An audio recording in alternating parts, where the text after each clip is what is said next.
Let's not lie to each other. You're in twerk classes over there. That's Yeah. yeah. That's all it is. The fitness class. Working on them TikTok videos you like so much. Dead face. I'm dead. It's this. Oh, this one. It's rock, paper, scissors. No, you're jerking off a ghost, idiot.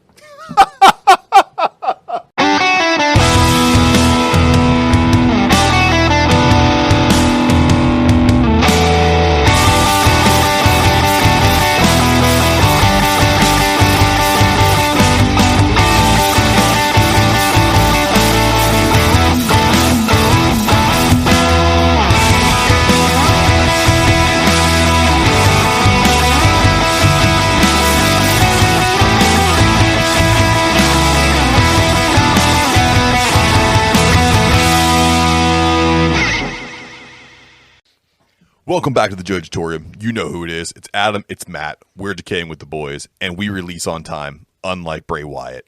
So, do you like beer? If you're listening to us, it's pretty safe to say that you do. But do you know where to get your beer gear? Well, First Sip Brew Box is a monthly subscription swag box that brings you some of the coolest gear from shirts to glassware to food to hangover cures and much, much more.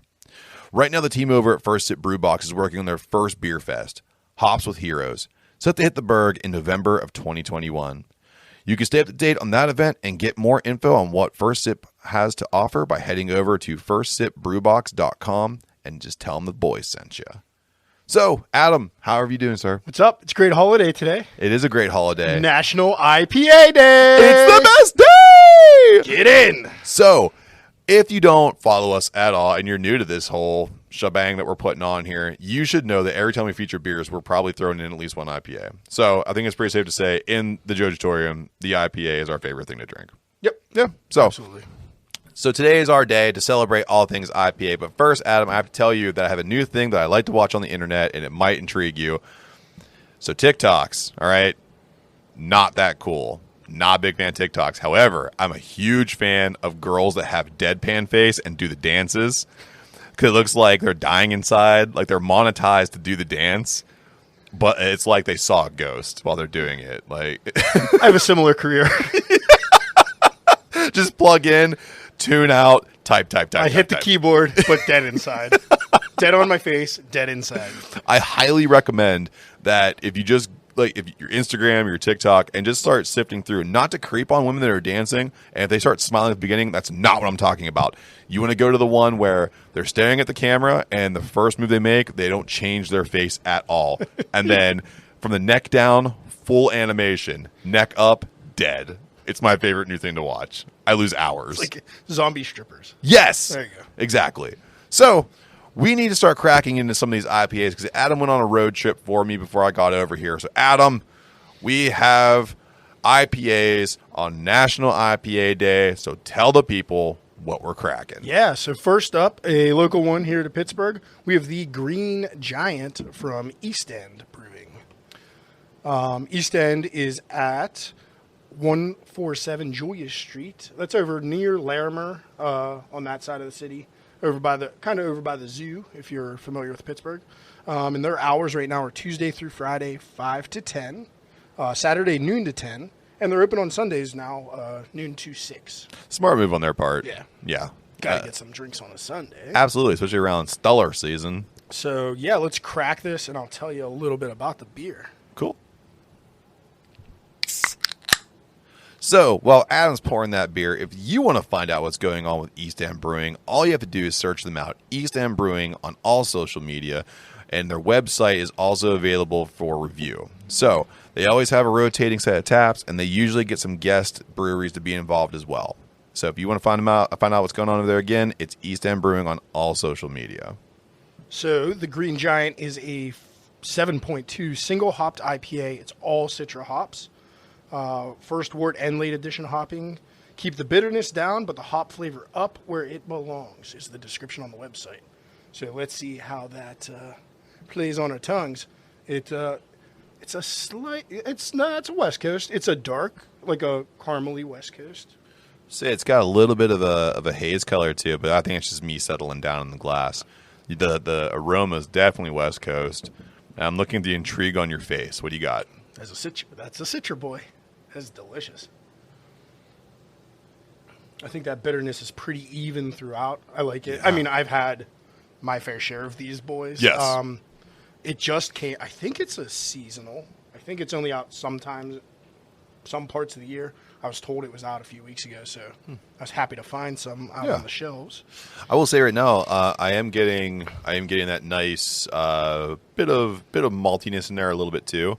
Nothing too overwhelming, but the hops have that nice bite that you like to have all the way through. What a wonderful beer to start off our trip into National IPA Day. Yeah, it's what, 5 o'clock? 6. That's after 6. Yeah, this is my first beer of the day. Some dumbass guy says it's 5 o'clock somewhere. He's an asshole. Take our flip flops and get a job, you hippie. So, Adam, with these beers and National IPA Day, it kind of feels like a homecoming, doesn't it? Yeah, it does. And we actually get an opportunity to review a homecoming because AEW went back to Daly's place last night and they put on a card. I have been fighting people pretty much all day that are coming out and they're full fanning out saying it was the greatest card that they put on.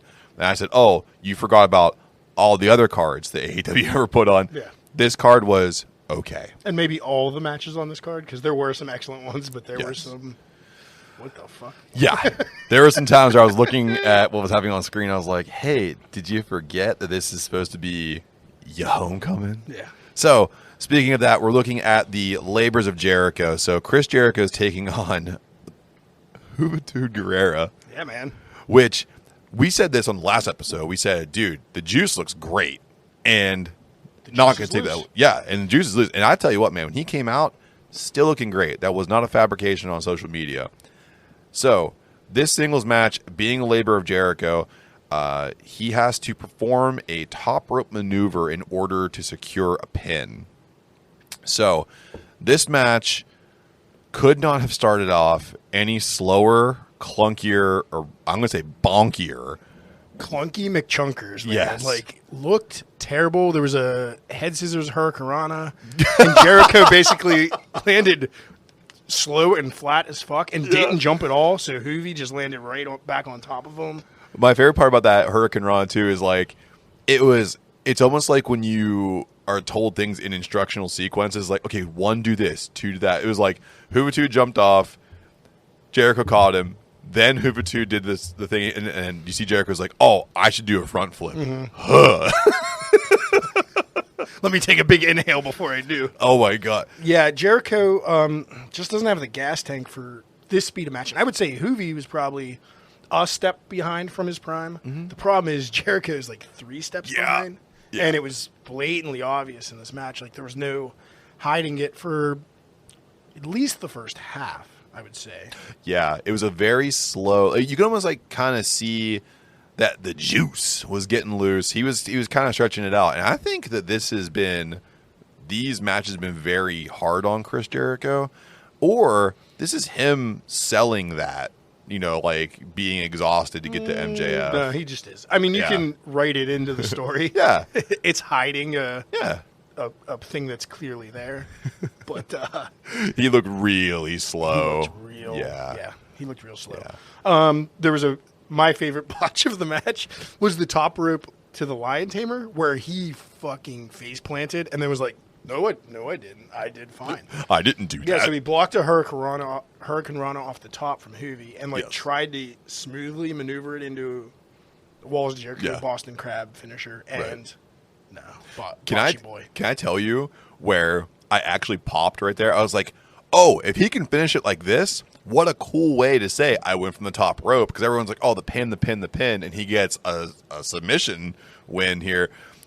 But there was no coming back. I think at some point, both of their eggs were a little scrambled from coming off the top rope into that move. I give Chris Jericho a lot of credit because Juventud, fantastic in this match. They're both in their 50s, right? I mean, they have to be. I think Hoovy's almost there. Okay. I think Hoovy's like 48 or something, yeah. So, like, no business in the ring right now.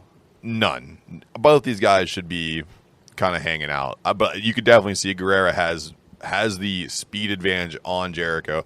But Jericho lands that sweet aerial Judas effect off the top rope. I will say that was the sweetest part of the match. It looked really good. Yeah. It did. It was a little long on the setup, but executed perfectly. Yeah.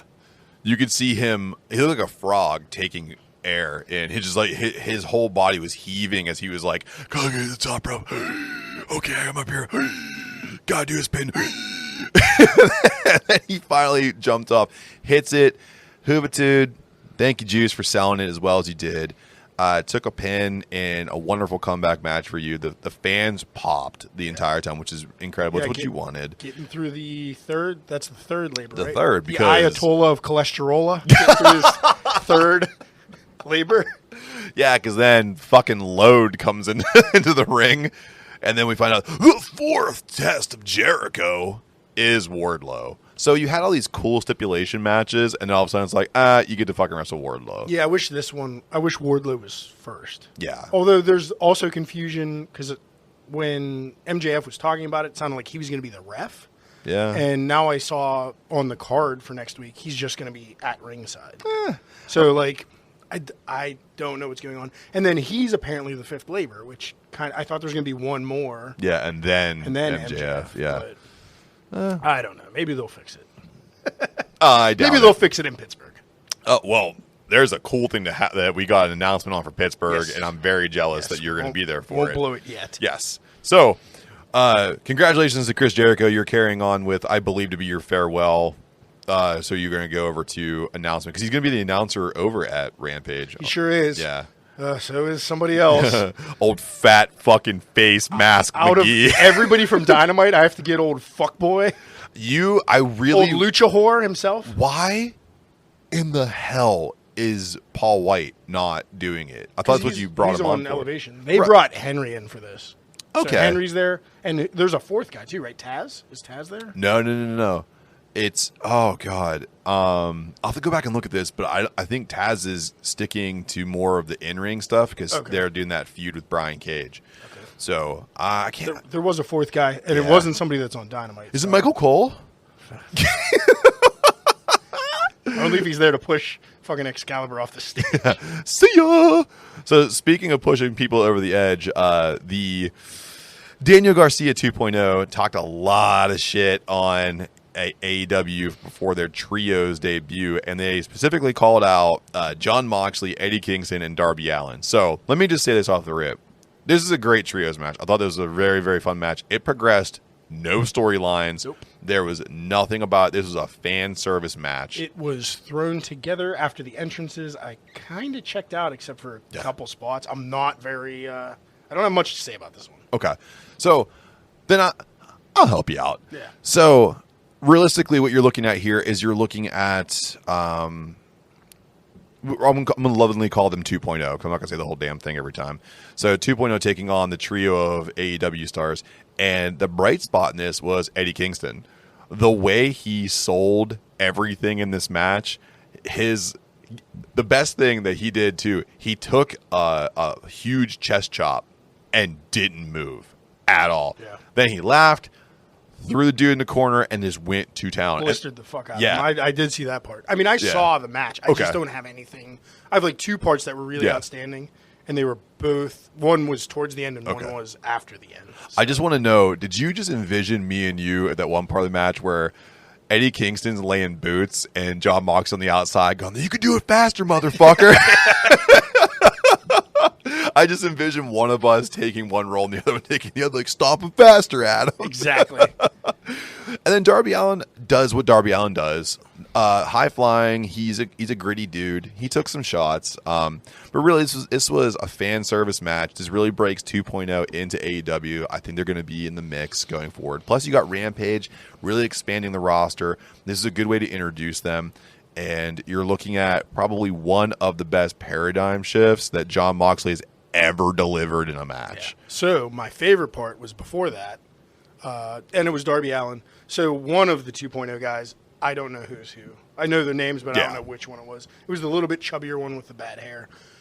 Was like fanboying out, being in front of Sting, and out of nowhere, like the camera angle was perfect. Out of nowhere, Darby Allin does the suicide dive at full speed. Yeah. And just wipes him out from off camera and like comes through like a Mack truck hitting somebody in a horror movie. Yeah. It was awesome. So that was my favorite part of the match. The paradigm shift was sick. Mm-hmm. Like these guys, if nothing else, could sell like beasts. Yes. So Gave him a lot of credit on that one. And the outcome, of course, if you're looking at it from a distance, Moxley, Kingston, Allen are winning this match. As soon as they come out, you know that's what it is. But again, that's Tony Khan. He's like, we're back homecoming. We want to showcase these guys, and there were no storylines for them to be in right now. So they're like, you know what? Fuck it. Go out there and wrestle some new talent coming onto the roster. right, which led to my second favorite part of the match. Yes. The after-match celebration. Sting gets in between Kingston and Moxley. Oh, yeah.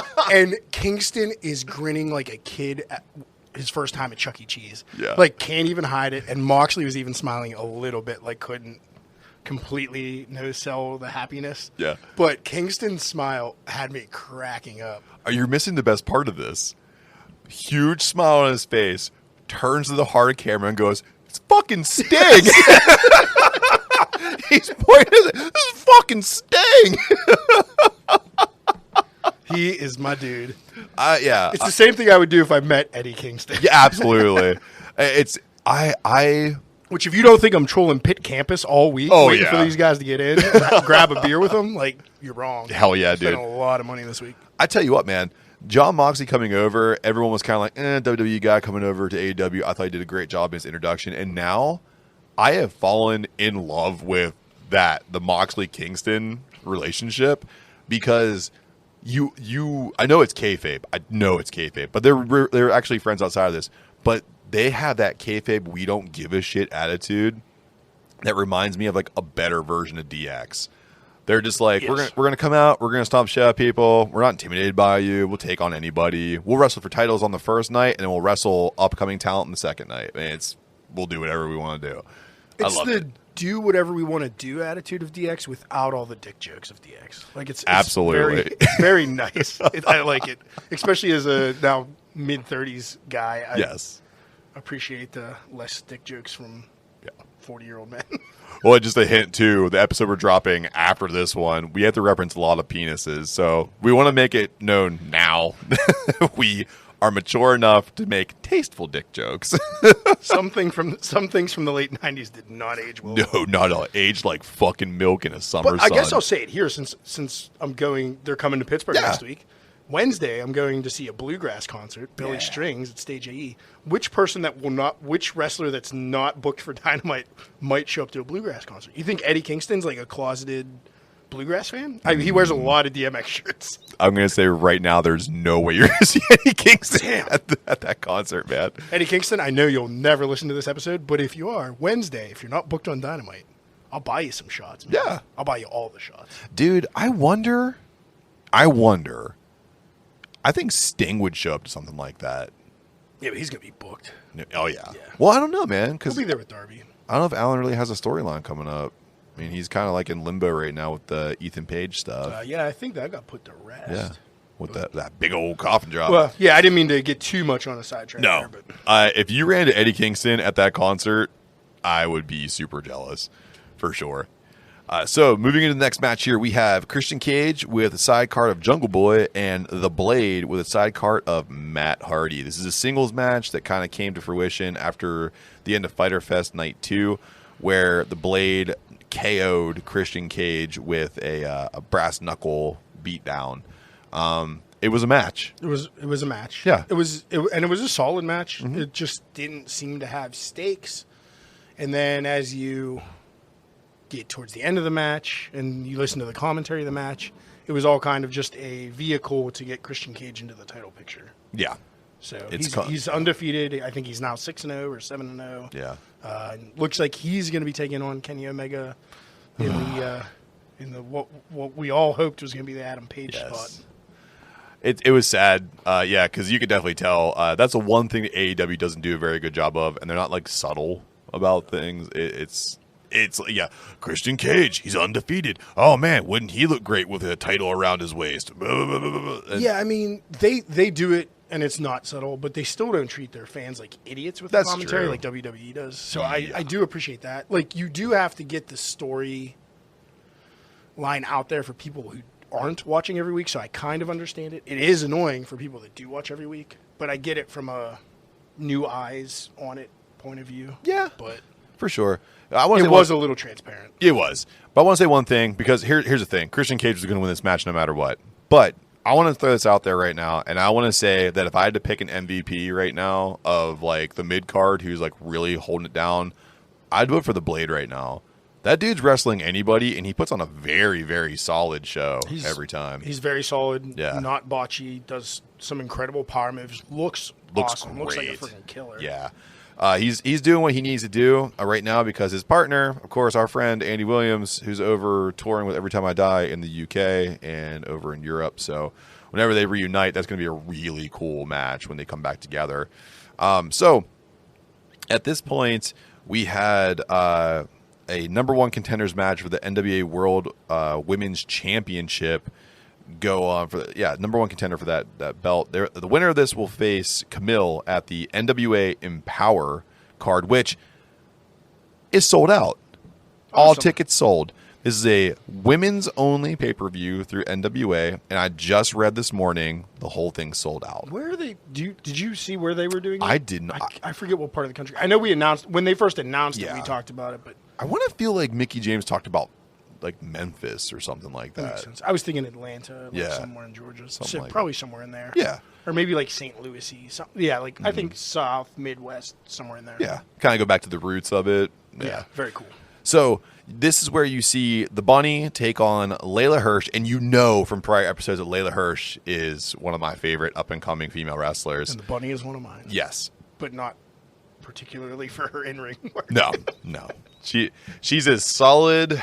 I like when she's, not to be misogynistic, but I like when she's next to the Blade and managing the Blade and everything she does in that role. Mm-hmm. Her in-ring is still very green. Yeah. It's green. Yeah. She's figuring it out. I thought because I also know this is kayfabe, but I thought she wrestled better when she was in the Nightmare Family. I felt like she was putting on better in-ring performances because she was more consistent with in-ring stuff. I think then, though, she was just more protected. Because I think she was in a lot of tag matches then. Yeah, with Brandy. Yeah. So. Yeah, and it's like down low, Brandy's a great wrestler. Her in-ring character then was definitely great. Yeah. Definitely. I read an article too where she like pulled from some like horror movies and stuff whenever she was creating her character, which you can clearly see. Yes. I mean, it's great. So this match, this is actually kind of a toss-up because honestly, either one of these women could have won this match. Because they're both kind of getting the same kind of push. Layla Hirsch was off camera for a while, and then the Bunny's been kind of coming back in slow doses. So. I agree from a neutral standpoint, but for me, I wanted Layla Hirsch to win this. Yeah. For sure, because I want to see her go for that belt. Yes, absolutely. And also, too, if you're not familiar with what Camille looks like, let me just tell you right now, Layla Hirsch looked like a toddler standing next to Camille after she won this match. Yeah, she's very China-esque. She's tall. She's big. Is it Michelle Rodriguez in NXT, very much like that height, that build. Yeah, just like you can definitely tell that she's a very, very powerful woman. Yeah, and her character's really good. She's a little clunky in the ring from what I've seen, but just an imposing figure. Absolutely, I think that's definitely like that whole strength and power kind of makes up for my lack of skill kind of thing. Yeah, it's very much the early to mid 90s Diesel push. They put the belt on him, just because he was huge, but he sucked in the ring. She's better than that. Yeah. Oh yeah.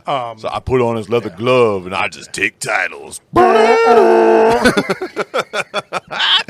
Yeah, so the spoiler alert, Layla Hirsch wins this match. It's a solid match. Both women put on a great match here, and Layla Hirsch really displays her groundwork. Yeah. She is a great shoot wrestler. She was an Olympic wrestler, wasn't she? Or something like that. Or at least an Olympic... Had Olympic hopes at some point. Yeah, I mean, you can definitely tell. Like, she has the mechanics of it. She did a really great job here. And the Bunny does a great job at selling a lot of that work. Yeah, there was only one really rough botch, which they covered pretty well when Layla Hirsch tried to do a springboard moonsault and was just a mile off. But Bunny didn't sell it, so it was like it just looked like she missed it, which was great. Good job on that part. Really good cover-up, I tell you what, man. I would love to see that the springboard moonsaults just go away. How many do you really see that connect and look really good? Everybody can stop doing them except Ray Phoenix. Yeah. Everybody stop. Ray Phoenix has the copyright. Jericho can definitely stop doing the line salt. Not to hype on the Ayatollah of cholesterol any more than I have, but he just smashes his forehead in the ground most of the time now. It's like, I can't get all the way over. So, a surprisingly fantastic match here. After, I know. Well, do you want to talk about Miss DMD? Yes, I'm so sorry, Adam, because I know you're very excited. Please. I don't know where the interview happened. It was either before that women's match or right here somewhere in this. I think it was after this part of the show. Yeah. Oh, you know what? You're possibly after the right. women's match. Yeah. So, Britt Baker, DMD, comes out with Reba Not Rebel, Rebel Not Reba. With that eternal crutch. Yeah. Is she ever... Well, she did pop her kneecap this time. Like this is now legit. It's legit injury.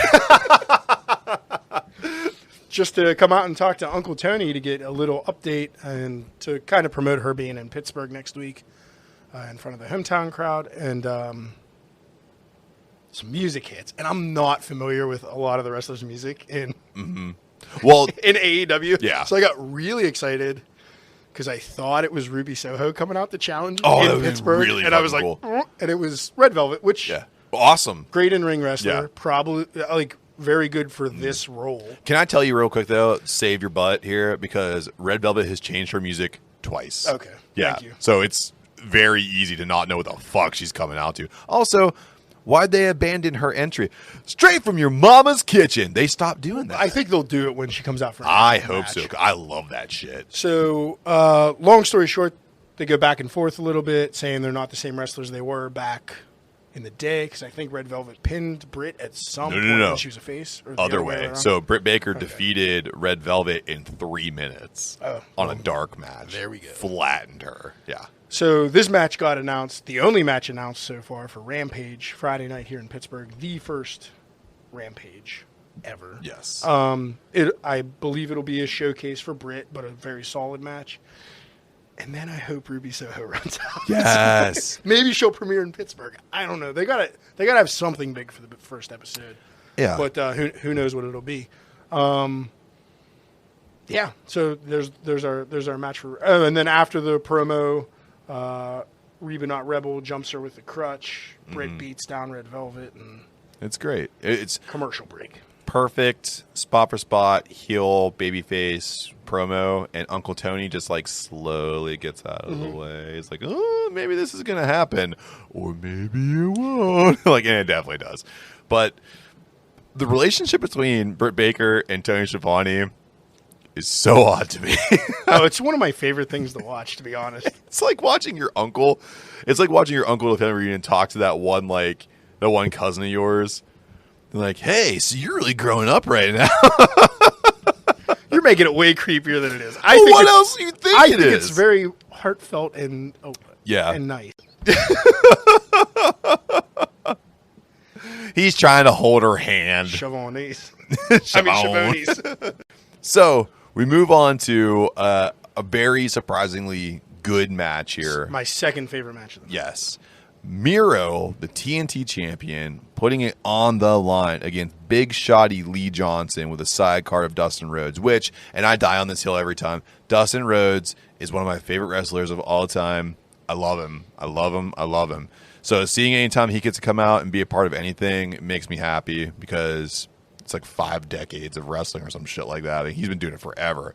But off the rip, everyone has been very critical of Miro because he's been so stiff. He's been non-selling. He has been very difficult to work with in the ring. And Lee Johnson has been heralded as too green, can't carry a match, can't have a comeback, they don't see a title charisma, picture. yeah. Yeah. This whole match shot both of those ideas out of the water. See, but I'm okay with those Miro generalizations. 'Cause I leading feel up like to this that's match? who he should Yeah. be. Yeah. Well, yeah. But I think for him, the biggest thing the critical nature of his ability to sell and allow his opponent to get offense in was gone. Lee Johnson had a wonderful percentage of offense in this match. Yes. And I feel that you knew Lee Johnson was losing. Right. But Lee Johnson got to showcase on this match. Even in a loss, he showcased. Yeah, going into the match, I thought at best this was going to be a showcase, if not a complete just annihilation by Miro. Squash. A complete squash match. Thank you. I've completely forgot that word. Of Lee Johnson. And Lee Johnson had a great, like you said, a great amount of the offense. Had a false finish that looked real close. Really good. Got me invested in the match when I was not paying attention at the beginning of the match. Yeah, very solid. I think Lee Johnson should get a push from here. Yeah. I don't know to where. Maybe against Ricky Starks for that FTW title. Those are two like smaller guys. Yeah. They have a very similar style. I think that'd be a great match after Ricky gets done with Brian Cage. Yes, whenever and Ricky Starks should, like to break away from this. Ricky Starks should get the push over Brian Cage. Brian Cage should spend some time doing something else away from Team Taz. But I think it's time for Ricky Starks to get elevated. The thing that I loved most about this match is that Miro, you could see him progress through, like, okay, I'm going to strike him. I'm going to strike him, kicks, punches. And then that stopped working. He's like, I'm going to out-wrestle him. And that stopped working. And he's like, oh, desperation mode, got to put him in my submission. And threw it in. And he just makes that thing look brutal. Puts the leg locks in and everything. And it looks great. Lee Johnson, huge sell.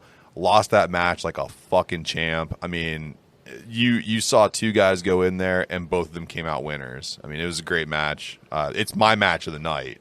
I'll say that off the rip. It's my match of the night. Number 2 for me, but yeah. So, and I know you're followed by number 1. Number 1, and we're going to talk about. Another thing about that new TNT Championship belt looks phenomenal. I love it. I think that's the first time I've seen it like in a match. Like I saw it in the promos leading up, but it's a cool man. belt for putting green on a belt, which is not a color I would usually put on it. It looks good. Looks really good. Yeah, it's got that Bulgarian influence there. It looks great, man. Yeah. So I believe this is your match of the night, if I could say. So Cody Rhodes with a side card of Arn Anderson. He ended up coming out with Dustin. Oh, that's right. I'm so sorry. They're still having Arn sell that. The injury. Sell that black mass, yeah. Mm-hmm. Which is smart. Yeah. And he comes out against Malachi Black, a.k.a. Tommy End, formerly known as Aleister Black.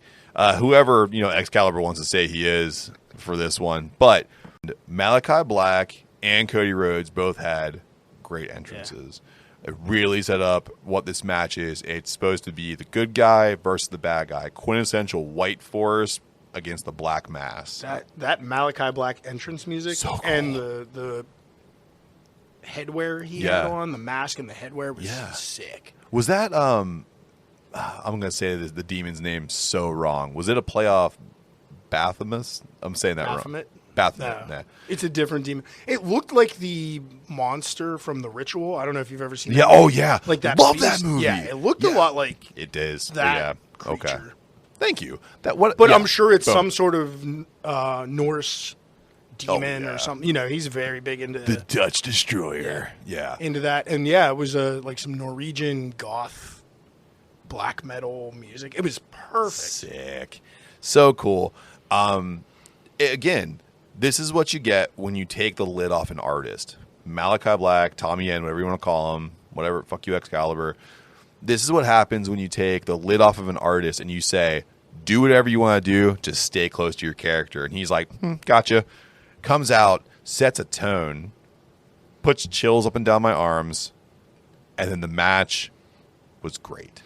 My favorite part of the match was at the beginning because as Cody's coming out, Malachi Black's just like sitting in the corner, just very stoic and doesn't look like he's really paying attention to anything, just looking straight ahead. And as soon as Excalibur says, Malachi Black hasn't moved since, and as he's saying it, he stands up and starts moving forward. He's like, well, till right now. I'm like, yeah, shut up, idiot. Great color commentary. Yeah. Get a bigger mask. Yeah, maybe cut those eye holes a little bigger, moron. Yeah, I think all the blood flow to your brain's being choked off by how tight those strings are. I'm giving him a big hug next Friday. Yeah, big hug. Good old firm handshake. But yeah, like you were saying, great match. Not a squash. No. By any means. A lot of 50-50. Quick match. I think it only went like 10 minutes. It was very quick. Minutes, yeah. Yes. But yeah, very 50-50 in the beginning, kind of striking back and forth. Mm-hmm. But in the striking back and forth, Malachi Black definitely focused on the leg of Cody Rhodes. Yeah, that inside leg kick was awesome. And kind of gave him the advantage. He had that deep single crab, too, Yeah. where he like held him around the thigh instead of the ankle. It's really nicely done. Then Cody climbs the rope looking for something. Yeah. And he gets kicked. His one foot was on the top rope. His other foot was on the second rope. Gets kicked off the ropes into the timekeeper's table. Paboosh! Just an explosion. Yeah. I thought he was coming up bleeding, by the way. I was like, here it comes. Here comes the gusher. And he didn't do it. Other than the like legit cut he had on the bridge of his nose from a strike early on. Like, no real blood. No real blood. And that's, because, Cody Rhodes is known as a habitual cutter. My favorite part of this whole match was the end of it. Yeah. That black mass, Cody Rhodes selling it, and Malachi Black throwing it. So, there was still a good 7 minutes left on the TV. So it was like, okay, this is going to go 7 more minutes. Right. Cody just beats the 10 count from that table spot. Yes. Just beats it. Takes 30 seconds to climb up the rope. Turns around. Boom, right into the black mass. Like the best one I've seen, except maybe that Arn one. I still love the Arn one. Yes. It's amazing how it's Arn Anderson and Cody Rhodes selling the 2 best black masses ever. And then the sickest part of the end, even better than the kick, is he just pins him with a foot on his chest. Not even, no flex, no nothing, just stands there. Yep, no respect. No respect. And the crowd flipped out. Oh, yeah. And then we moved on to, we don't know. It sounds like Cody Rhodes was giving his send-off. Yep. He started to unbuckle his boots, took one of them off, and then Malachi Black said, "You ain't going nowhere, bitch." Hit him with a child's crutch. It was a very tiny crutch. Was that just in case Layla Hirsch got injured? I think so. Let me keep it by the ring in case Layla breaks her Lakers on. We got to leave it right there. This crutch, it was funny, too, because Shivani was kept trying to give it to Cody Rhodes. Cody Rhodes is looking at it like, no one's going to believe that I use this. So he puts it over ominously in the corner. And that's the exact weapon that Malachi Black used to smash over the back of Cody Rhodes, effectively stopping his retirement speech. Yeah. And they took his boot that he took off him. He was going to leave his boots in the middle of the ring. And yes. And if you don't, and if you listen to us, and you don't know what the wrestling scheme or whatever, when a wrestler decides that they're done, it's customary that they leave their boots in the ring and walk out. Therefore, to leave your legacy behind, because your legacy is your boots. Yeah. And I was like, wow, man, I was thinking it's gonna be crazy to watch Cody Rhodes just not wrestle anymore, because and he was saying things that people were saying before too, like, I've been the face of the company, I've been doing this, you guys are getting sick of me, I'm on everything, and then you got one more match with Malachi Black. Well, I don't even know if it's going to be one more match. I think this might be his write-off till, his wife's pregnant. Maybe the kid comes and, takes a couple months off and then comes back for their... I would like for him to be written off TV from here until the big one in the spring. Double or nothing. Double or nothing. Whatever. It's not Full Gear. No, Full Gear's coming up. It's Double or Nothing. Yeah. Double or Nothing, yeah. Yeah. If they end up fighting at the pay-per-view, fine, write them off there. Yeah. But then get him off TV for 5 months. And then let Malachi Black really start taking over parts of this card. Yeah. Honestly, man, I'm giving this whole entire card overall a B-. There were enough blind spots here where, I really kind of lost my attention a little bit. I had to go back and watch some highlights. But I think they ended the card solid with the Miro, Johnson, and Cody Rhodes Malachi Black matches. Really brought it back. So I say B-, to be fair. That's exactly what I'd grade it to. Yeah, I totally agree. Can't wait for Malachi Black to start beating up some other people. Yes. I want him to put freaking Dino Douche down. What's his name? Luchasaurus. Yeah. Black Mask to tail whip. They kind of have the same. No, they don't have the same. They both throw a kick. One throws it at full speed and connects. The other one throws it in slow motion and misses by 3 fucking feet. I love Luchasaurus. Okay, no, I don't want to get into the debate with you. It's fine. It's cool. I like to see it happen too. Yeah, yeah, you would. And then Luchasaurus goes extinct from the Black Mask kick, and he comes back as the Tar Pits with just a totally new moveset. I don't even care if he changes his character. Wouldn't it be cool if they called him Isaac Yankum DDS, bought that copyright and brought him back just to do that? They already have a dentist though, and she's really good. Yeah, so. she's Fantastic. So, for Buckle to Bell, the boys bring you the best wrestling news in the business. So, of course, you knew we were going to talk about it. Bray Wyatt, Wyndham Lawrence Rotunda, is released from WWE with literally no notice. This was more than unexpected. Wyatt was critically a top draw, high merch push, and the most requested wrestler in the WWE universe. So we have a lot of rumors here, Adam. There's the mental and physical health thing, the budget cuts, and a strained relationship with Vince McMahon. I think it's the last one. I agree. Yeah. Yeah. There's no way.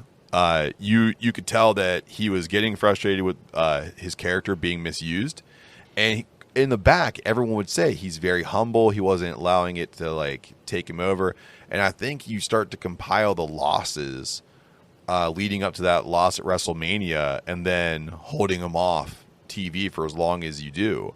I mean, what are you supposed to do as one of the most creative people in a company when your boss no longer believes in you? You know? So, good old Mickie James took to Twitter to accurately bash the World Wrestling Entertainment Company. She tweeted, "I think what you mean to say was, thank you so much for coming up with such an incredible gimmick. Time and time again, one so cool and over, we really don't know how to book it right. So we just gave it to someone else so we can still make all the money off of it and let you go." Her follow-up tweet, "This isn't against Alexa. I love her. She's an incredible performer who is killing it in a role she was given. She always does. We as artists take every role we're given and turn it into gold. He, she, they both did that. Like it or not, facts are facts. So sorry if that offends you." Wow. Beautiful. Yeah, that's exactly, and that's what everyone was saying. And I'm glad that someone of James's ilk put it out there, because that's exactly what happened here. You saw Bray Wyatt's genius come to the screen, and they said, "We don't really like you doing it, so let's figure out a way to get this shifted over to somebody else." And they did. And now Alexa Bliss's character is left without an anchor. That was always the build-up to when he came back, to reclaim what was his, or to take this on, or reunify, or whatever it is. But, of course, like wrestling fans are, fickle as they can be, they started to blame Alexa Bliss for Bray Wyatt's release. People don't understand that, yes, while this is Bray Wyatt's character in The Fiend, creative does have a hand in writing in other things here, and Alexa Bliss was someone who was proposed to Bray Wyatt, and he said this would be a good idea to change a babyface into my protege. So she did tweet out a very heartfelt feeling for her released superstar and close friend, and fans started to rip her apart. As a result, Bliss had to shut down her Twitter, her Instagram, and all of her other social media because the hatred was completely toxic. She's still offline right now as we're recording this at 6:37. Yeah. Just ridiculous Marky fan. Yeah. There's nothing I can say. Yeah. It's no fault of her own at all. Like you said, it's a character that was proposed to her, sounded like a good idea, was red hot for a few weeks. You gotta grab the ball and run with it. Yeah. It's not her fault. And you're 100% right when you say a few weeks. Yeah. They just ran it into the ground in weeks. Oh, it was like they were in a hurry to do it. Better fuck him over real quick here. So, all right, Tiger, go take a lap real quick. I'm going to get a pack of cigarettes. I'm never coming back. Sell. Yeah, sell. So, on to more happy news, hopefully. Adam Cole is set to become the next hottest free agent, baby. So, Cole's contract was rumored to have expired before SummerSlam, but we actually found out it's going to run out after SummerSlam. So Cole is reportedly giving WWE a significant amount of a heads up so they can work on a contract. It's already rumored that this contract's in its final stages before being presented to Cole and his marketing team. Now, understand this is only coming from an unknown person of influence, so hopefully Cole either gets a significant payday through WWE or he finds himself a new home where he can be paid well but also be super creative. I also heard, again, completely rumor mill, so all alleged, that he already signed an extension. Okay. Like his contract was up a few months ago. And when he signed that extension, the no-compete non-compete clause was waived. Oh. But that sounds almost too good to be true. Yeah, we'll see. Because just seeing him appear at All Out would be ridiculous. And that's just like us, like fantasy hoping that happens. We wish Adam Cole the best. He's one of our favorite wrestlers here in the Judgeatorium. And again, either get paid out the nose or find yourself a new creative home. I'd love to see you next to your girlfriend. Just throwing it out there. So, Braun Strowman is scheduled to make his first post-WWE appearance. Is he going to be a train conductor? Yep. Choo-choo, motherfucker, choo-choo. Because this big train's coming into the QPW station for Super Slam 3. That's according to Lucha Libre Online Michael Morales Torres. It's noted that the negotiations were headed directly by QPW's president Ali Al-Marafi, and the official contract between both parties will be signed in September. This event's going to take place next year on February 26th at the Lusail Sports Arena in I'm terrible at this. Doha, Qatar. Also set to appear. Some of the superstars of note are Bret Hart, Booker T, Sting, Eric Bischoff, Jon Moxley, the Nation of Domination. That includes Mark Henry, fucking Ron Simmons, and The Godfather. And there's many more that are going to be announced. I hope so, because you got 2 people on this card that can take a bump right now. That's it. What's funny? Well, maybe 3. I forgot. Yeah. Mark Henry can do it too. Yeah. Yes, he can. So, what's funny here? Ron Simmons can still wrestle. I don't know. He's not going to be able to. What's funny here is that if you look at this, was it Sting, Jon Moxley, Mark Henry? Those guys are signed by AEW, but they're free to go wrestle for QPW. So, hey, anybody out there that wants a job and you want to go do other jobs while you have a job, sign with AEW. Yeah, so I guess it's not off the table that good old Braun Strowman might end up there. Yeah. Although I saw he had career aspirations to be a motivational speaker, which hopefully he has a backup plan. Well, if you want to be successful, all you got to do is look your opponent in the eye and say, come get these hands. I got paid $1 million for a couple of years. All you got to do, kids, is be 6'9". 6'9", 415 pounds, and be able to lift a fucking house. Not completely taken away from him because he was in great shape, but that height had something to do with it too. You don't teach that. I mean, he had lackluster promo skills. He was okay in the ring if he was wrestling someone of equal size. But as soon as he had to work with a smaller, quicker opponent, he was exposed. I mean, I don't know. Wherever he lands, I hope that he makes the best of it, and I hope he does well. But this is one of the free agents I'm saying I don't really want to see him land in AEW because I don't think there's a place for him right now. Right. Yeah. Lance Archer for life, motherfucker. So, real quick, 2 last pieces of news, sure. Kind of on the sad side of the news. Okay. Lost 2 wrestlers this week. The Masked Assassin, Jody Hamilton, passed away at 82. So a very classic wrestler, really great stick man way back in the day.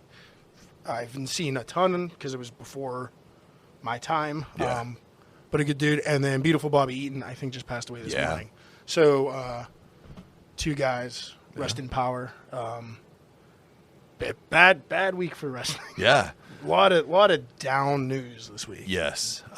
They're throwing suplexes on Jesus Christ as we speak. And Beautiful Bobby just gouging his eyes out, too. So, Adam, let's play a quick little bit of fantasy booking here because we do have some people out there, Bray Wyatt and Adam Cole, hopefully Adam Cole, that get to go out and play in other promotions. Well, Bray Wyatt for sure, Mr. Rotunda. So, Adam, I want to know, who do you think Rotunda's new character is going to be, his first feud, and in what promotion is he going to be choosing? You ready to be mad at me? I am. I'm going to be very cold and blunt about this. Okay. Don't care if I ever see him in the ring again. Okay. Don't care what program he goes into, whatever. However, I would like to see him on the stick. I would like to see him as a manager or as a leader of a faction. Yep. Given that, the only place doing factions really well right now is AEW. Yep. I know they're pretty heavy. Cody Rhodes said in an interview this week they don't really know if they have any room for him. Could just be the carnival barker and throwing us off the scent, but whatever. So it's blatantly obvious that I would love for him to be a cult leader, a darker cult leader than he was with the Wyatt family. maybe take that new the Dark Order over again and make them a serious heel faction again. That'd be cool. Whatever he does, I want it to be dark, and I want it to be heel. Yes. And that the Fiend stuff is just has the smell of shit on it. Don't touch that. You can't really be the super macabre, like, horror villain guy, because that's kind of what Malachi Black's doing. Like, you're not beating that entrance. No. Sorry. No. Not in it's just going to look like a knockoff of that. So, cult leader. That's I want him to go back to that. I know it's something he's already did. He's already done, but it doesn't smell like shit, and you can twist that, make it darker, make it realer. I know you don't really want to necessarily replace Brody Lee, but I don't really see another option. He's a very creative guy. He might have something else. But my cold bluntness is I don't care if I ever see him hit a move in a ring again. Yeah. Because fair. didn't think he was that impressive in that part. He wasn't bad. Yeah. But it's not like it was like, oh, he's like Daniel Bryan. Like, what's he going to do next? Right, yeah. He had a very unique move set, but it was a very limited move set. And it seemed like he got injured a lot. So maybe just hang up the wrestling boots for cult leader, sick manager. You know, There was a rumor that he was going to go to Hollywood. Like his I'd be cool with that too. super Hollywood focus. And you don't even have to friggin' put him on screen. Just let him write. Mm-hmm. Yeah. Just lock him in a room for a few weeks and see what he comes up with. But I say this. I am going to take a piece of what you said because it already was in my brain. I want to see Rotunda come in as like something evil this way comes. Very like a preacher, carnival barker. Ooh, I like that. Kind of like... I like preacher. Yeah, like something like that comes to town and gets people to be on his side. And what two things work the best besides preachers and carnival barkers? But let's go with preacher. So, Rotunda comes out as a preacher, looking clean cut. But there's weird little ominous pieces to him, like his fingernails are painted black, or he has just a hint of like dark makeup, just something to offset the wholesomeness of a preacher. And he would be an Impact, only because at this point, Impact, I believe, has more of the ability to work in other promotions, even more so than AEW, because Impact's really trying to get out there. What I'd like to see here is I want to see him get pushed into something against like Callahan, or you would see him just start to like convert people. Eric Young, maybe. Yeah. Oh, yeah. Oh, dude. Yeah. Taking on people like like Eric Young, like he's like, I'm the baddest motherfucker on the block. And then, you know, Rotunda's character's like, well, it sounds like we need to bless you, birth you in the fire. So let's find out how we can do that together at the insert pay-per-view here. And then he just has those very abrupt, concise, violent movesets. And he just like slowly picks off those people and he wants to save them or purify them. I think that'd be really cool because I think he could sell that. I'd love to see. Yeah. So preacher, Impact, Callahan. I also think like a voodoo priest would be really cool. That'd like, be sick. Almost like Papa Shango. Papa Shango, but good. Yeah. Yeah. That'd be really cool. Because I was just thinking like he does that Bayou accent really well. So like, yeah, let him do it. Oh yeah. It'd be kind of cool too if he did like the mortuary thing and he was kind of like using the tall man shit. Like, boy. It'd be cool. Like, you just want somebody to use that so bad. I really do. And I want them to do it where it doesn't feel weird. So let's go ahead and flip the script and go to the brighter side of this and see what we can pull up with Adam Cole. So Adam, Bashline, what do you have for Adam Cole? The exact opposite of Bray Wyatt, except for where I want him to go. AEW for this gentleman too, but I want him in the title picture. And I want him at the top. I want him winning. He can lead a faction, but I want him in the ring as much as possible because that's where he deserves to go. I could see him maybe, especially if Omega wants to take some time off, taking over the head role in the Elite would be really cool. I don't want to see him getting buried down in it like with Gallows and Anderson, but if you can get him as the leader or the co-lead of the Elite, that would be sweet. And that, I don't know. Get him in there against Daniel Bryan. Get him in there against CM Punk. Yeah. Get him in there against Darby Allin. Like, that'd be a great match. Some sick matches. Yeah. I am going to say keep him who he is. Oh, yeah. You don't have to change the Don't change the character. Put him in New Japan Pro Wrestling. Have him team up with Tama Tonga. Reestablish a good Bullet Club. And then invade AEW and take out the Elite one at a time. Yeah, get the Gorillas of Destiny and get, like, Jay White. Yeah, go over to Impact, get Jay White and Chris yeah. Bay, because Chris Bay's being recruited. You get the new Bullet Club, and you come over and you just decimate the Elite. I think that'd be a really cool. You could almost go Survivor Series with that one. You win. Baby! So I'm going to ride this victory into the break, Adam. So we are going to take a quick break for some ads, and we love them. They love us. We support them. They support us. And if you support them, then you support us. And then when you support us, we bring you some really cool stuff. So we'll be back on the other side with some fun stuff. So until then, bye. My head's spinning. You said that really quick and really smooth.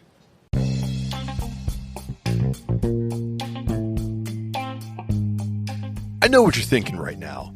How do I get the downstairs hair care I need to impress my partner? Well, the boys have a little something for you. That's right. You can take your grooming to the next level with the flagship of Smooth My Balls, the Turf Chopper 3.0. This pube-destroying trimmer uses stainless steel ceramic blade with micro-sized teeth to ensure you're covered by no-scrape technology. Yep. No cuts, no nicks, no bumps, no hair pulls, and no mishaps. And when those pubes go a-flying, you can call in the backups, the Pube Muncher 1.0 and Sack Mat to ensure cleanup is a breeze. All these devices can be used in wet or dry conditions, and they're compact for easy travel storage and have fast charging technology. Right now, our listeners can save 15% on their entire order by using our link, smoothmyballs.com/DWTB. That includes free shipping to the U.S. That's right. So head on over to smoothmyballs.com/DWTB and tell them the boys sent you. Welcome back. Hopefully you heard something that you like, because when you support them, you support us. And when you support us, we can bring you some pretty cool stuff. So, as always, you know I'm down for throwing some stuff out into the Twitterverse. So I threw out one question this time because I already kind of knew the answer to this one, but you guys didn't hold back your hatred. So, would you put Jubilee on your ultimate superhero squad? 25% of you said yes, and an overwhelming 75% of you said no. I also got some private messages about, could you pick a lamer superhero? And then someone messaged us, like, because I put the audiogram out, like, is that jizz coming out of her hands? Yeah.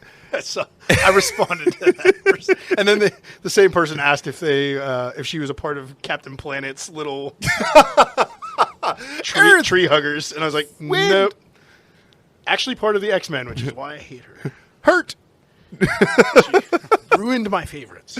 So, yeah, Jubilee, you couldn't get on ours, and you can't get on our fans, except for, like, a few choices. 25% of our fans, which, I mean, I understand. Some of you guys are disturbed like us, so that's fine. There's reasons why you like that. You probably like the newer versions of Jubilee, so I kind of get it. The one you posted on Instagram is the one I remember. That's the one that I know, and that's the one that I hate. So, Adam, we are in round 2, and we are in National IPA Day. So I have to know, what other delicious treat did you bring for us to have during the podcast? We have another one from Pittsburgh. This one's coming from Hop Farm Brewing Company. It's on Butler Street in Lawrenceville, PA. Actually, not super far. It's on the side of Lawrenceville, near East End. You could hit both of these on a Saturday for sure. Nice. And then hit Couch, because you pass that, it's right in the middle. Yep. So hit all of our buddies out there. But Hop Farm was started over 10 years ago. East End, also a classic craft brewery. It's one of the oldest. Yep. It might even be older than Hop Farm. I think it is. Yeah. So, but they are very kind of like farm to table with their food on the menu at Hop Farm and with their beer. They do a lot of local, a lot of organic, the Hop Farm thing, they live it. It's a lot of farms and a lot of local farms. So, and delicious beer. I've never had a stinker from them. Mm-hmm. They have a great team of brewers there, a great front of house there, really cool, clean menu if you want some good food. So, yeah, go check them out. But today from them, we have the Small Crop Session IPA. So this is a single hopped another single hopped IPA for us. I did not plan that out. Didn't plan it, but you know what? I'm glad you did, because a good IPA for me, I do like the night. I favor Smash, and I kind of feel like this is going to kind of crest towards that. So this one is single hopped with Mosaic. Ooh. So last one was Citra. This one's Mosaic. And you noticed on the can there's a little bit of lactose in this one. I did, yeah. Contains lactose, so there's going to be a little bit of a haze to it. Well, do you want me to pop it? Yeah, go ahead and pop it. And I'll let everybody know, if you want to find out what's going on with Hop Farm, all you got to do is search them out. Hop Farm Brewing on all social media. I believe they also have a Facebook page. They're on Untapped, and you can see their tap list at any given time. They have hours throughout the week. And if you go on their Instagram page, I do believe they have their schedule up for their food truck menus. They are a fantastic spot for their in-house kitchen, but they also bring some local flair around with the food trucks, and I'm a food truck junkie. So thank you, Hop Farm. Really appreciate what you're doing. One more plug. I also think they list their current beer and food menu on hopfarmbrewingco.com. Wonderful. I love it when a brewery has a nice, up-to-date website, because I want to navigate through some stuff, and I want to see, like, Recon did that. Recon had a full menu up for me to see, and I really, really appreciate that. So I'm just gonna say, pouring this bad boy. It's got a good funk to it. You could definitely see the haze in it. There's a little bit of a haze. It's just as hazy as the Green Giant, though. Not really. too crazy. I mean, for them disclosing there's lactose. Yeah. It's not super present. I think there's Very just subtle. enough lactose in it to kind of brighten up the Mosaic hops. And again, we did not buy this from the brewery. We bought this from a beer distributor. Yeah. So maybe that haze fell out sitting on the shelf. Possibly. But the hop character is still really strong. So I don't think so. Yeah. It's very delicious for a session. Absolutely. Usually sessions are a little tame, and it's supposed to be like an all day. And then the ABV's on it's like a 4.2 or something like that, so it's not too high. Correct, 4.2. Yeah, I'm just good memory for days. Been drinking a lot of Bangs. I stole it off of you. You've been drinking Bang. No, I stole it off you. You introduced yeah? me to it the last time we did an in person. That's And right. yeah, you brought me one of the Miami Colas, and I'm hooked. Yeah, dude. It's like brain and body fuel. I'm like, we'll be the judge of that. And then I'm remembering everything. So I've been looking it up, and apparently the best flavor is the champagne one. So if you champagne one? if you ever bump into it, grab me. I got you. and I'll do the same for you. Yeah. Oh, yeah. For sure. Because I love the champagne of beers. I'm pretty sure I love the champagne of Bangs. So, Adam, we are over here sipping on some delicious brews, because we announced the 2 beers we're drinking on the mics, but we also have tons of side beers as we're going through this. We like a little bit of hams. We like a little bit of PBRs to kind of chase everything around. Sometimes we'll throw some crafts in there. But if it's one thing I know about you and I, we have some similarities in the beers that we like. And that's why we get along when we're drinking at the breweries and whatnot. But I also know that we have some major differences in what we like. You know me and I know you, but one thing I also know is I love arguing with you. So what I want to do right now is I want to challenge you to the Mount Rushmore of beer styles. These are your personal favorites, and we're going to pick, of course, the 8 combined that we love to whittle it down to 4, and then maybe we find a day where we can just run through the 4 and bring what we believe is the best of each style. I like that. We can duke it out. I like this. I like Okay. this. So I believe... And that final 4, I feel like we should act like it's the only beers we'd be able to drink for the rest of our lives. So we'll take it very seriously. Take it very seriously. And I think we can get as specific as we want, but if you like a peach sour, we'll just go with fruited sour on anything with fruit. Like, let's not get too down in the weeds on what fruit. You can explain what fruit you like the best in those beers, but I think we have enough styles. We don't have to go that specific on that one. Okay. Yeah, I Just like to be that. fair. That's I don't cool. even know if either of us are going to have fruited anything. I don't know, because the thing is, like, I feel like you and I have both gone to the point where, like, we're moving away from things that have a lot of sugar in them because they give us heartburn. We're old. Except for my number 1 pick coming from the Soccer Mom band, Blue Moon. Oh, you fucking bastard! You took my first round pick. And again, we will not be picking Blue Moon. We are picking beer styles, not Yes. beer brands, not breweries or anything. That'll Maybe be a for future whole episodes. nother Yeah, thing. yeah. Yeah. But the challenge is thrown down, and I'm trying to remember who the hell goes first. I think think I go first. Who picked first in the video games? I picked Doom. You picked. You went first. You picked Doom, and I was picked Doom Mortal first? Kombat. Okay. Yeah, you're right. Yep, I you're right. picked So first. you go first. So I can do a lot of strategery here, and I could blow up your first round pick. I think we only know each other's number one. I After think number that's- one, I'm kind of clueless. Yeah. So I'm going to stay true to my heart, and I'm not going to steal your first round pick. I know what your first round pick is. I know that. So I'm not going to do this to you. So my first round pick, the thing that I love the most, the thing that I grab no matter what time of year it is, coffee stouts. Always coffee stouts. Yeah, I knew your number one too, so I was Oh, taking it right back. Yes, exactly. So coffee stouts through and through. The roastier, the better. I want this thing to burn. I want it to be an imperial, a single. It could be thin. It could be thick. It could be creamy. It could be a nitro. I don't care. Make it coffee stout. And I love it. Shout out to Triple Shakes. Love Yeah, you. I can't argue with your number one pick because if I'm not drinking beer, I'm drinking coffee. So, and I do love stouts, so I really like coffee stouts. Yes. Yeah. So No disagreement for me. no disagreement on that one, and I can only assume what yours is going to be. And I just want to see your face when you say it. When you say goes. It is. It is National IPA Day. Yes. So, no mystery. My favorite craft beer style is the West Coast IPA. Yes.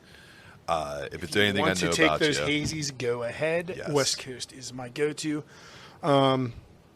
Little thing to make you feel a little emotional about this. Yeah. If I'm having the worst day of my life, feeling like a downtrodden piece of shit, I can get some wings or some tacos and a good cold, and I'm saying cold, you craft beer nerds that say you gotta have it at 37.8 Yeah. degrees. Ice fucking cold. Yep. West Coast IPA, and my life feels better again. Absolutely. There's something about, especially a spicy wing. Yes. Oh, yeah. Yeah. It has to be a spicy wing or spicy tacos. Oh, such a good pairing. Yes. Or even like a good spicy Asian dish, like a spicy Yeah. Thai. Like, anything spicy. Yep. And ice cold IPA. I love that. Yes. So, again, these are interchangeable for us. I feel like if I would have picked West Coast, you could pick coffee stouts and vice versa. It's absolutely what happened. So, and you're right. This is where we're going to start to differentiate from one another, I think, drastically. It's going to be kind of weird because my first round pick is very dark, and it comes with a lot of maltiness and roastiness, but I also really enjoy some lighter fare. So with my second round pick, I'm going to pick a German style beer, and I'm going to pick a Kolsch. I love a clean flavored Kolsch. A good Kolsch, nice and crisp on a summer or fall day, goes with anything. I've had a Kolsch at Oktoberfest, and I've had a Kolsch during a baseball game. And you know what? They're refreshing at all times. You mofo. Well, you took one off my list, but it wasn't. I do love a good Kolsch. Yes. That's a good one. Yeah. So, maybe a little surprising for my second. What would be my second go-to? Smoogie. Is it one of those 450? Can I just get a lactose seltzer? Can you just put jizz in a seltzer for me and just call it, that's good? Jubilee, get over here. We need you.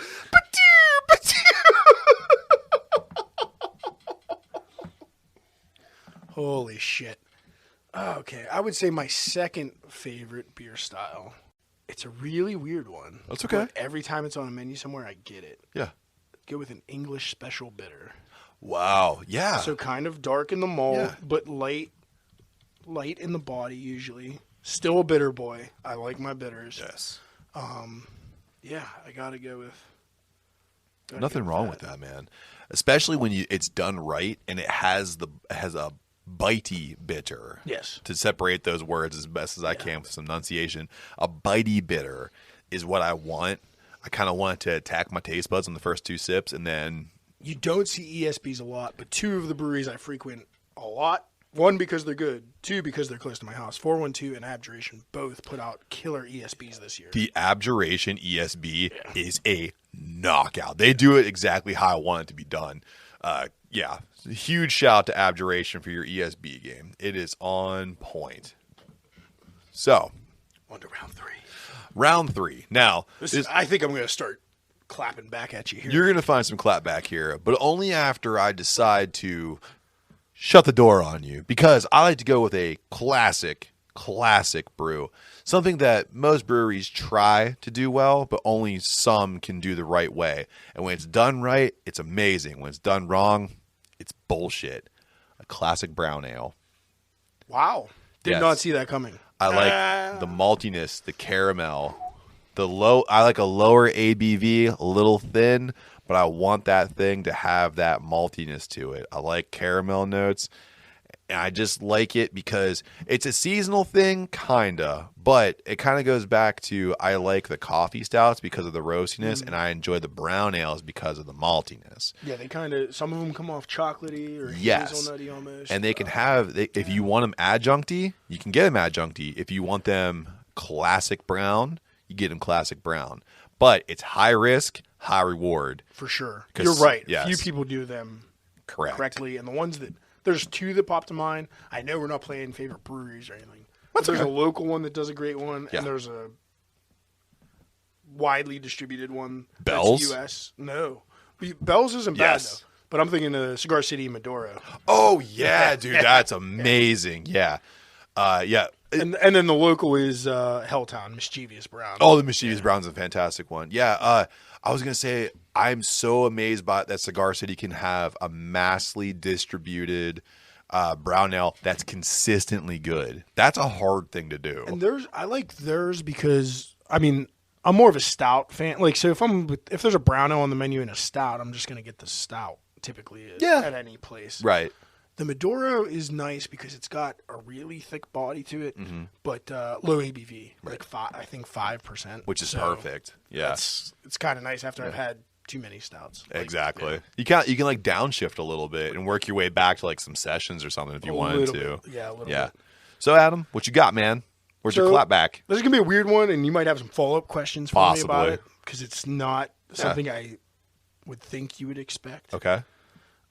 But I like, and I'm not going to even say a country because it's done well in Europe, it's done well in America, but a traditional sour ale. Oh my! Do you know you just actually took my Not a fruited sour, No. not a lactose sour, just A a regular- clean, you yep. can see through it, Yep. but it's tart sour beer. As weird as it is, a crispy sour. To Exactly. Say. Yes. Exactly. That is almost, I would venture to say, a traditional like kettle sour. No. No? I want it Just straight. traditional. I want it done Wow. traditionally. And almost leaning. No, that's it. I'm sticking with that. Yep. State right sour. So what's your favorite one? I just had the best one I've ever had in Pennsylvania, Oh yeah. and it was at Roy Pitt's Brewing in Letterkenny, PA, Hell which yeah. is near Chambersburg. Okay. It's technically Chambersburg, PA, Okay. in Letterkenny Township. Nice. And they had one called Sour Hound, Ooh. and Okay. it was phenomenal. They have it classified as an American sour ale. I wanted to see what they called theirs because it does go off that European sour note, and phenomenal. Wonderful. Yeah, that's. You know what? I didn't have many follow-up questions for you because that was literally my next pick. But that's okay. And that literally just outstretched a traditional goza for me. Yeah. Oh yeah. But yeah, I do like just a traditional tart boy. I would definitely say a traditional goza would definitely, like, you're right. It would definitely rival that, but I'm not gonna put that up here because Adam, the one thing you know about me is I love the fall. I love things that are flannel. I love pumpkins. I love Halloween. I love all these things. And the one thing I truly do love that comes out, and some brews do it very well, is a very nice Oktoberfest. Oh, thank God. I thought you were going to say pumpkin. No, for Christ's You say, sake. oh, you can run out to any beer distributor and get Right. them now. Yeah, right now. No, I love Oktoberfest beers because they have that nice like spiciness to them, but it's not overly done. It's and more often than not, it's a traditional like ABV, not too crazy, and you could, dude, nothing like going to a good old tent fest and get one of those big ass fucking steins of that thing, getting a good sipper around a campfire and shooting the shit. I used it for my 4th round pick because if I look at my other picks here, it doesn't really rival those ones. But if I'm in the season and I'm feeling kind of like the queen of Halloween, like I know that I am, I want an Oktoberfest beer. Not my favorite. I'll try one at every brewery I go to. And I know for the style if it's good or not, but I'm only getting one. It doesn't matter how good it is. It's just so malty for me. It bloats me up, and I'm just... I think that's why I like it. It's probably why you are more of a malty boy. Yes, I do like the malt. So you got to wrap this thing up, It's really man. hard. Like, it's really hard to argue any of these. Like, I mean, I definitely wouldn't put Brown or Oktoberfest in my final, but I got to make my 8th pick first. I know. You're doing the right thing here. Between two, one, they're both kind of crispy boys, but one's like the original hazy boy. Are you going to pick Genesee Cream Ale?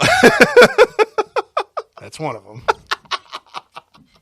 Not Jenny Cream Ale, just Cream Ale. I'm sorry. You motherfucker. Is it really cream ales? So I'm between Cream Ale, Mexican Lager, and Hefeweizen, which is like the original hazy. Yeah. It's kind of a crispy boy. Those are 3 solid picks. I'm going Cream Ale. Yeah. Yeah. Not, dude. Sorry that I blew that up for a second. No knock on Jenny. No knock because on I do Jenny. like their cream ale, Yeah. but some of the craft cream ales you can get, Delicious. especially around here in Pittsburgh. Always pumping our breweries here. Yeah,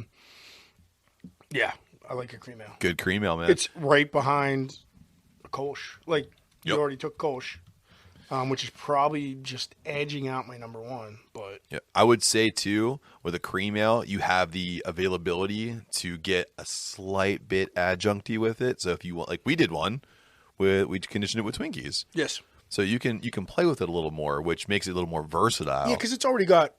So there's corn in it, which Right. is like makes it different. So it's already adjuncty in your base recipe, so you can play off that sweetness. I've had a bunch with peppers in it.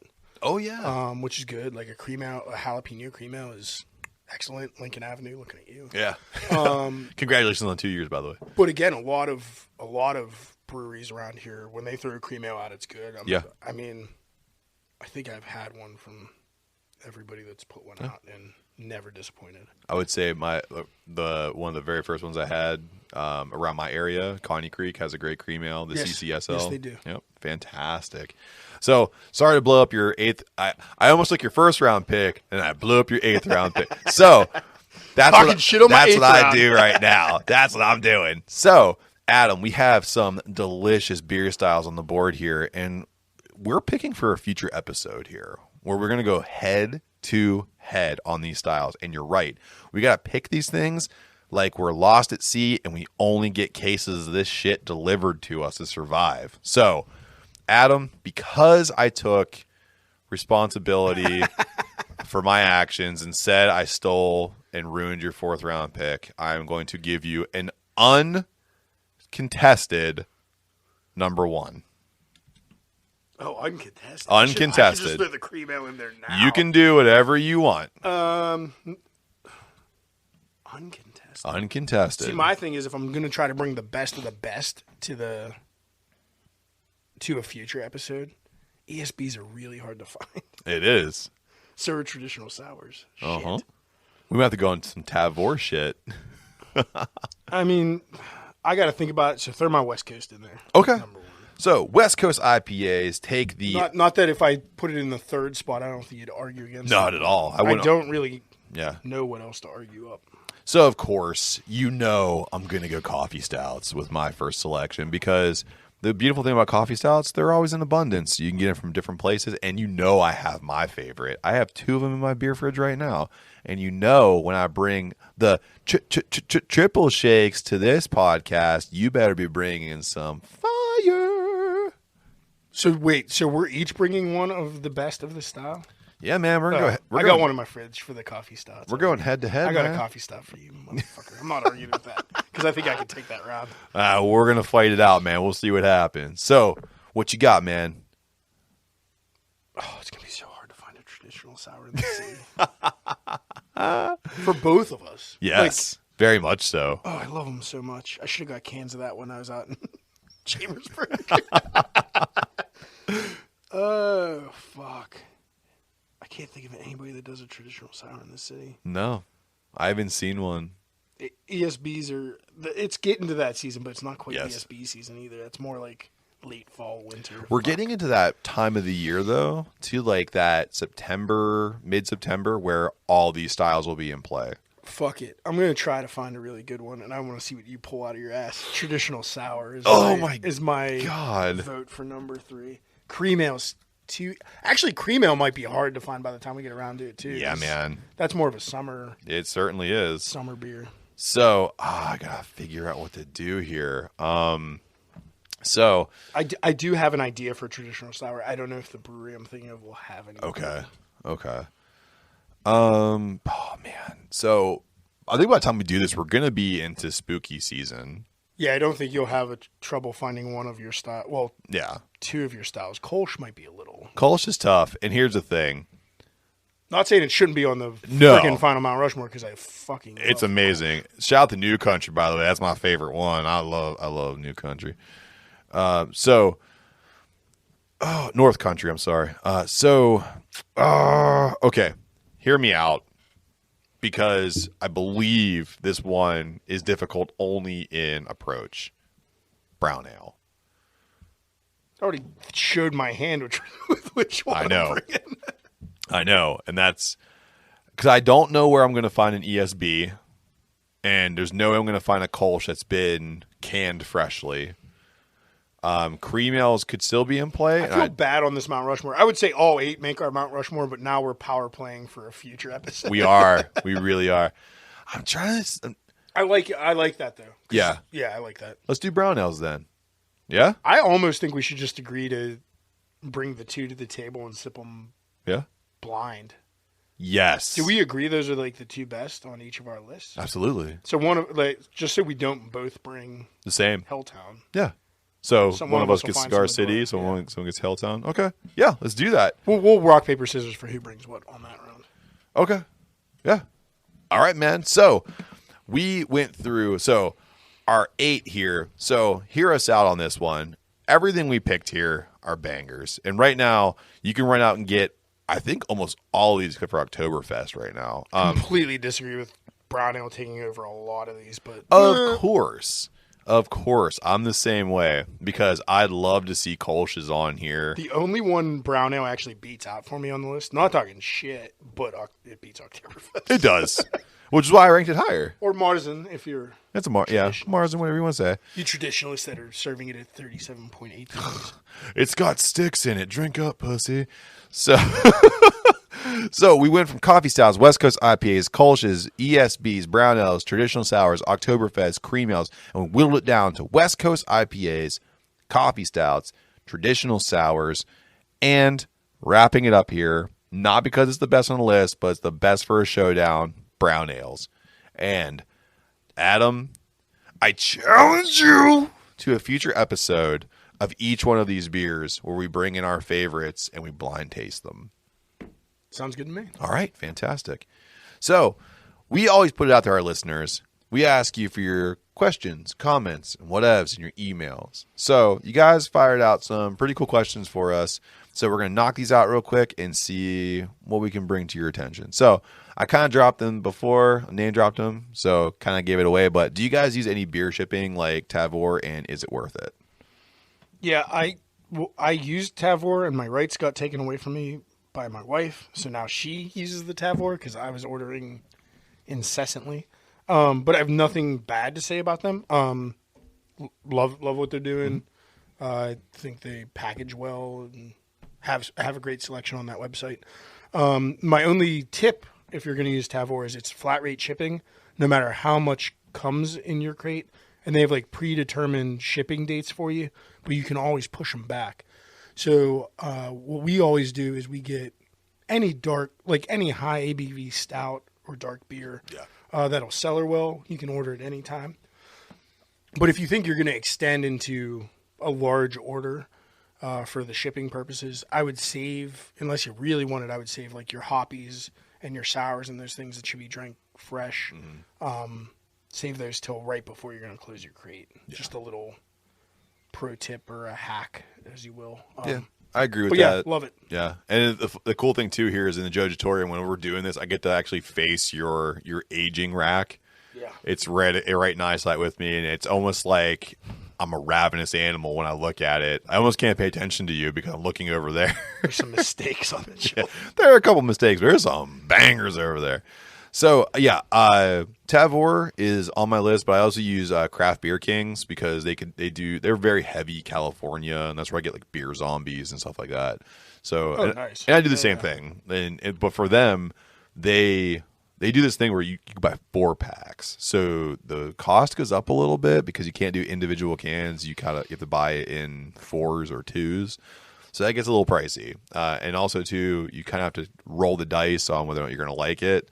But, yeah, I think Tavour is the best one, but I've used Craft Beer Kings. Yeah, Tavour has some of that. Some that are like 2s, 3s, 4s sets, but typically it's one can. Yeah.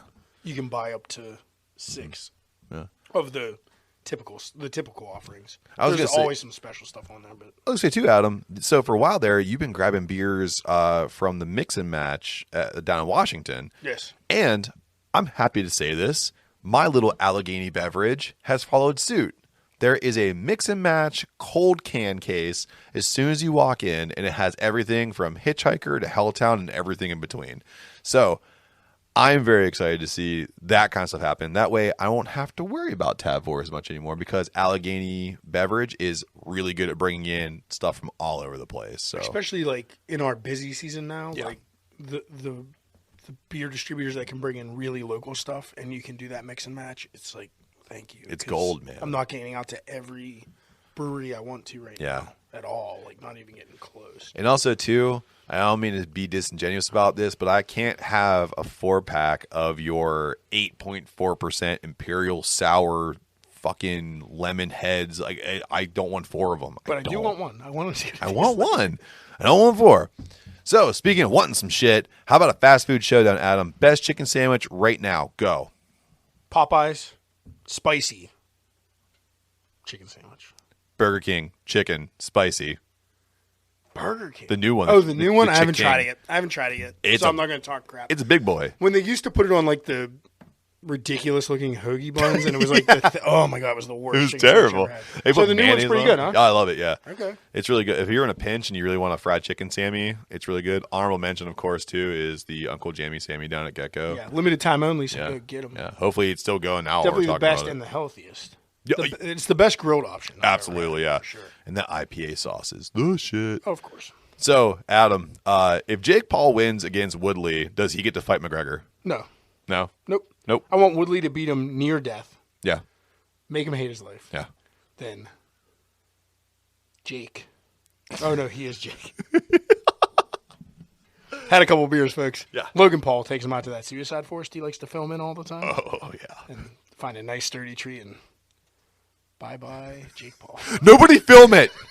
Nobody film it. No, go ahead and film it again, Logan, you idiot. Because then that ruins your career, too. Yeah, I would love to see Tyron Woodley just I hate the beat the Paul shit out of brothers. this guy. I want to see at least a broken nose. At Yeah. least a broken nose. Yeah. And this, But no, there's no way no. he should fight McGregor. No. Ever. It's weird to say this because I think if you looked at Tyron Woodley and McGregor in an MMA match, I think Woodley could outclass McGregor right now. I don't know about right now. Boxing match? Well, especially right now, man. McGregor has one leg. Well, yeah. I mean, right now. But like, Beat him up. Woodley hasn't been in the ring, That's in the true. cage for a few years. So I would like to see. So if somehow Jake Paul can survive Woodley in the Suicide Forest and he gets to fight McGregor, I think McGregor like knocks his nose back into his brain. I think McGregor has a better stand up than he's giving him credit for. And he's trained for boxing once Yeah. before, at least for a high profile fight. It didn't look like complete clown shit. No, he held his own for the first, like, legitimately held his own for the first 2 rounds against arguably the best boxer in the modern generation. So, And I mean, go ahead and come at me about Jake Paul taking. I know he's taking it seriously and all that. He's just a shit human being. Right. So yeah, I'm calling shit. And that's it. he's a terrible person, and I hope Tyron Woodley ends his career in the ring. And if somehow he survives that, I hope McGregor comes in, gets a huge payday, and busts his head into his shoulders. A little trip into the forest. Yeah, a little trip into the forest. See ya. So, we're not going into the forest. We're going into what we know. So, Adam, I got to know what's on tap and where can you find us? So, on tap, I'm just going to announce the 2 we have on. We do have stuff upcoming, but I'll get to it in a little bit. We had a little bit of a shake-up with our Brew Fest. So I'm not sure what's going to be available on tap here in the next month until it hits taps, because we might be taking them to festivals. So right now, all we have on is the Jason Sleeping Bag Toasted Marshmallow IPA at 6%, and the Brutal Kitty, the Cherry Basil Blonde Green Tea Ale. Wow, that's a long. It's a big mouthful. That's a big one. At 4.9%, so our light summer beer for right now. And we also have a little bit of the pineapple jalapeno triple IPA, the retired triple agent, coming in at 10.2%. So, on to the festivals. Yes. And the first one that we're pumping up right now, tickets available now, North Hills Home Brew Fest, Cheswick, PA, the Shriner Center. Get your tickets now. I do know what we're bringing. We're bringing Jogenator, which is fermenting right next to me right now. And we're bringing the Tortuga and Fuego that's going into kegs next weekend. So they're ready to go. Tried the Tortuga last night, flat and warm, and it tasted great. Yeah. So I gotta say too, excited. I got an inside track on that Shriner Center thing, and I'm telling you right now, I've already got a low ticket warning. There's a low ticket warning. You have to get in there now, and you have to get your tickets. Get them now. Get them now. It is the first one, and with how COVID cases are going, it might be the only one. So grab them. It's an outdoor event. Should be plenty of space for everybody. It's a huge venue, and it's all outdoor, open air. So get your tickets now. But it's shady. It's a beautiful. It's the best one. Place. Yeah. Sadly, September 18th, Brews and Bruises has been postponed. It still looks like it might be at the Green Tree Sportsplex. I think they're eyeballing March. So the September 18th event has been canceled. Refunds have been given for anybody that had tickets. We will not be there. We will be there when they reschedule it, though. So if it's in March, my birthday, too. Oh, yeah, look at that. So next, right now, we have September 19th, Homebrew and Chill at the All Saints Brewing Company in Greensburg, PA. No idea what we're taking there. We had it planned out along with the Wrestling Fest, but now we're kind of open to do whatever we want. So we'll be letting you know in a few weeks here what we're taking there. November 6th, Drink the Cookie Table at Spirit in Lawrenceville. That's the dessert beer fest. A lot of cool out-of-town breweries coming, as well as some local favorites. That's our next one we're doing with some pro breweries involved. So come check it out. We're one of the few home brewers at that event. I would love to see you there. Tickets are on sale for that now. And as forgot to mention, but Homebrew and Chill in Greensburg, those tickets are on sale too. So grab them up. And then November 13th, the last thing we have scheduled for right now is First Hit Brew Box presents the Hops for Heroes event. Tickets not on sale yet. Location still being worked out, but will be announced soon, I believe. As of recording, I think we're going to find out about a venue here any day now. And then we have something in the works on the fringe for October, but again, not going to announce it until it hits the public and we make sure it's happening. So get your tickets right now by following us at @bash_brew for all the brew news on Facebook, Instagram, and Twitter. You can find out where we're going to be because we have nice calendars up. And as always, if you want to know what's happening with the boys, you can follow us at Dwtb on all social media. That's Facebook, Instagram, and Twitter. And you can continue to send in your questions, comments, whatevs, and emails to us at decayingwtb@gmail.com. We look forward to seeing all of you guys at these events. Hopefully, everything holds off and we get to see your lovely faces. But always stay in touch with us, and we have great things planned for you guys. So, until next time, cheers. Cheers. We them boys. We them boys.